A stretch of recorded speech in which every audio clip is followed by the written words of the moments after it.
More than anybody else, Haley Mills despised him. On April 18, 1946, in London, England, Haley Mills came into this world as Haley Catherine Rose, Vivian Mills. Catherine Haley Rose. It would be fair to say that Vivian Mills was born into show business. Mary Haley Bell was a dramatist and novelist, and her son, the famous British actor Sir John Mills, was a cornerstone of British cinema. Haley's early development was influenced by her parents' imagination and literary sensitivities. Her remarkable career in film and television was set in motion by her upbringing in an artistic household. It was almost by chance that Haley's rise to fame began. Her appearance as Jilly in the 1959 British crime drama Tiger Bay came about after director J. Lee Thompson discovered her while she was a 12-year-old student at a boarding school. She announced the birth of a new talent with her subtle performance, which she shared with her real-life father. Critics praised her. Not only did she win a BAFTA for Most Promising Newcomer for this role, but Walt Disney himself took notice and offered her the lead in a film that would go on to become a classic. In the 1960 Disney film Pollyanna, Haley Mills played the role of the hopeful orphan girl Pollyanna, leaving an unforgettable impression on moviegoers. She became one of the youngest performers to ever get an Oscar after her brilliant performance earned her the very first Academy Juvenile Award. She became famous overnight after playing the part of the innocent, kind protagonist to the delight of viewers of all ages. The real-life Haley, who was kind, polite, and unflappable no matter what, became inextricably linked with Pollyanna's legacy of optimism and perseverance. Haley Mills became the face of Disney's live-action films in the early 1960s, after Pollyanna became wildly successful. She was a popular film performer, and one of her most famous roles was as Susan and Sharon, twin sisters, in the groundbreaking 1961 film The Parent Trap. For someone who is just in her early teens, she had an astonishing ability to portray two very different characters. Instantly beloved by audiences of all ages, the picture has maintained its status as a timeless classic. From 1962's In Search of the Castaways to 1963's Summer Magic, 1964's The Moon Spinners, and 1965's That Darn Cat, Mills starred in a series of successful films that established her as the preeminent Disney princess of her day. She stood out from her contemporaries with performances that were renowned for their authenticity, infectious charisma, and profound emotional resonance. Mills, in contrast to many child stars, dealt with the trappings of fame and trying to shed her early image gracefully and with dignity. But Mills wanted to go beyond the innocent Disney image. Her roles became increasingly difficult and demanding as she grew older. In 1966's The Trouble with Angels, she co-starred with Rosalind Russell as a naughty Catholic teenager, and in 1968's Twisted Nerve, a psychological thriller, she made a daring departure from her previous work. These parts showed that she was serious about expanding her acting career beyond her more family-friendly roles. Haley fearlessly left the Disney studio system in the late 60s and early 70s to take on more nuanced and substantial parts. She stunned viewers in 1966's The Family Way, her first adult performance, by stepping into a darker, more dramatic character. Her performance showcased her blossoming acting skills and her hunger for artistic exploration. By continuing to play a wide variety of parts in cinema, television, and theater, she demonstrated that she was more than simply a kid star. She was a skilled and adaptable performer. Haley was not immune to health problems either. Included her brave fight with breast cancer in the late 00s, which she triumphed over with the same optimism and bravery that have characterized her throughout her career. The love and devotion her admirers have had for her for decades has only grown stronger as a result of her ability to persevere through tough times. After that, Mills made a smooth transition into acting on stage and in television, stepping into a broad range of parts that highlighted her lasting skill. She continued to appear in West End shows, showcasing her versatility and dedication to live performance, and starred in British programs like Wild at Heart, which ran from 2007 to 2012 and won her praise from a new generation of admirers. Her dedication, perseverance, and passion for her profession have allowed her to remain successful in the entertainment world for so long. Hayley Mills has written a critically lauded book called Forever Young, in which she discusses her rise to fame, the impact her family has had, and her own personal growth alongside her career in film and theater. The autobiography provides an insightful, candid, and occasionally amusing glimpse into the lives of an individual who was famous as a child but worked hard to keep their feet firmly planted on the ground. Hayley Mills met Roy Bolting, the film's director, in 1966 while filming the British picture The Family Way. At the time, she was 20 years old and shifting from her image as a child star to more serious, dramatic parts. At 53 years old, Bolting was 33 years her older, and one half of the renowned Bolting Brothers filmmaking partnership. She was a well-known British director and producer. Despite their age gap and the possibility of public scrutiny, the two began an affair that quickly became the subject of tabloids and rumors in their respective industries. Their romance blossomed into marriage in 1971 after dating for a while, launching a one-of-a-kind and much-discussed partnership in the British entertainment industry. They lived quite a cosmopolitan lifestyle as a married couple and had homes in two famous places. Housing in London's trendy Chelsea district, a district famous for its artistic and bohemian vibe. Furthermore, the scenic Cobstone Windmill, a famous and ancient structure situated in the English countryside town of Ibstone, Buckinghamshire.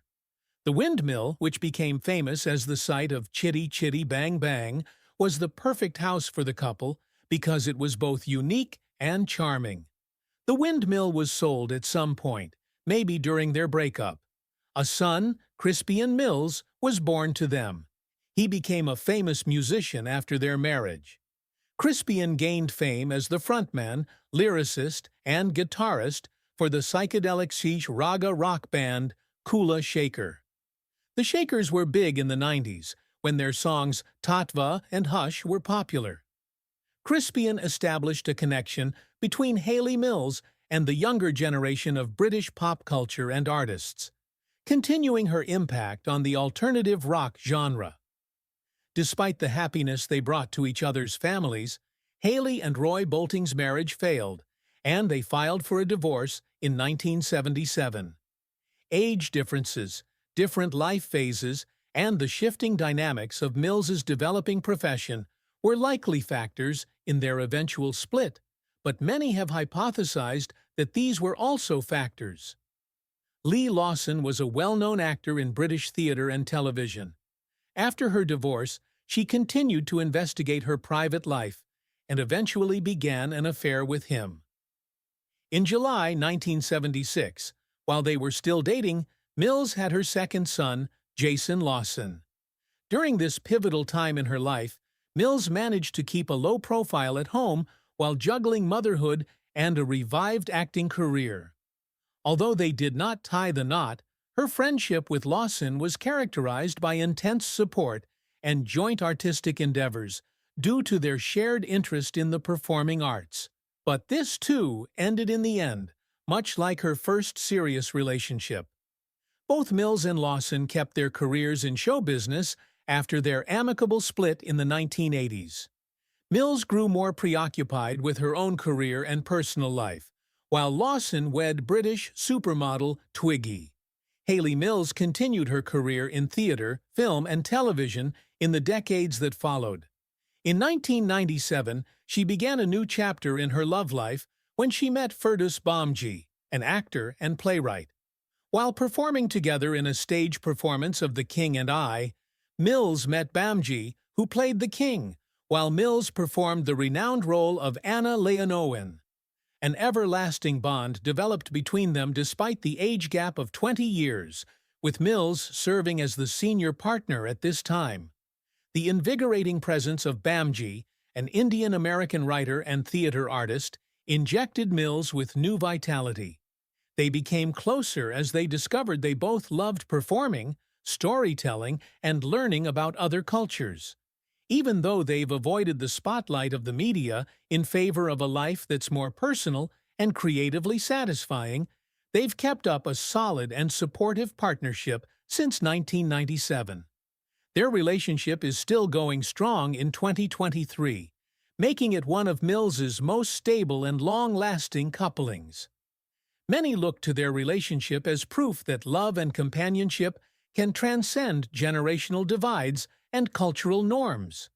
Behind the scenes, the chemistry between the stars of The Parent Trap was anything but ideal, which may come as a shock to those who remember the show fondly for its charming and touching portrayal of a reunited family. One of the most emotionally charged and upsetting moments of Hayley Mills's career was working with Brian Keith on the set of the 1961 Disney film. Mills was already a global superstar by the time she was 14 years old. Mills was forced to deal with a co-star whom she would later personally despise, even though viewers adored Keith for his rough charm and paternal warmth on screen. She said it herself. She despised him more than anybody. An emotive comment that reverberated with unresolved pain and years of repressed anger. According to reports, Brian Keith and Hayley Mills's enmity started practically as soon as they met.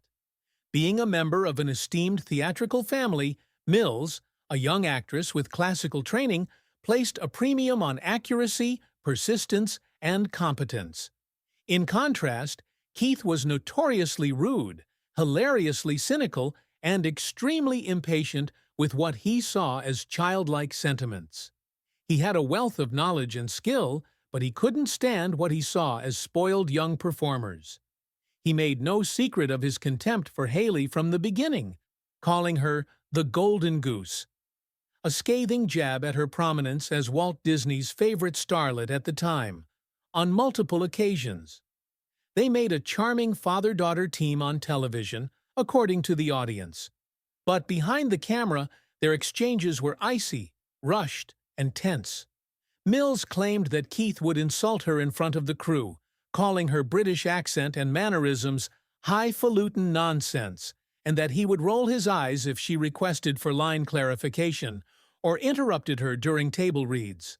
The young actor felt that she was being bombarded with emotional shrapnel by these microaggressions, which were minor to an outsider. Even worse, Mills was going through a tough time of transition in her own life, balancing childhood and maturity, fighting for a voice in a male-dominated field that didn't often make room for the vulnerable feelings that adolescents often show. Keith, far from being a mentor or guide, seemed to personify all that repulsed her about Hollywood. Reportedly, she told a close friend years later that she believed Brian despised the concept of her becoming successful at such a young age and would use any chance to bring her down. Never proven, but much whispered about, there was a specific incident that occurred on set. Supposedly, Keith lost it under pressure and burst in rage when Mills messed up a line. Angry and furious, he threw a chair on the ground and stomped off the scene, attributing the disruption to the shoot's rhythm to her afterwards. Legend has it that their already difficult working relationship was permanently fractured at that point. Despite their best efforts, an unsaid conflict was brewing under the surface of the production. According to Hayley Mills, the experience was emotionally draining and not at all like the happy retreat that Disney had portrayed it to be. Despite the sunny, carefree image that Disney had painstakingly created around The Parent Trap, the emotional toll was substantial, yet she remained professional during the whole film's production and promotional tour. When asked about her time working with Brian Keith in subsequent interviews, she would adopt an expressionless expression and a quiet, distant voice. Her controlled, harsh, restrained word choice betrayed her volume, even though she never went on a rampage. She had said before that he felt uneasy. He made it quite plain that I had no business being in his presence. Even after filming had wrapped, the scars from her time with Keith continued to hurt. A dominant male figure's denigration of Mills at such a crucial age left her with emotional scars that she carried with her into her adult responsibilities.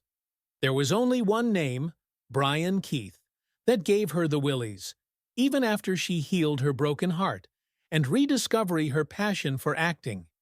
She saw him as more than simply an annoying coworker. His haughtiness, bullying, and heartless disregard for youth and sensitivity exemplified all that she despised about the profession. Years after the publication of her memoirs, a single letter from her private correspondence was discovered.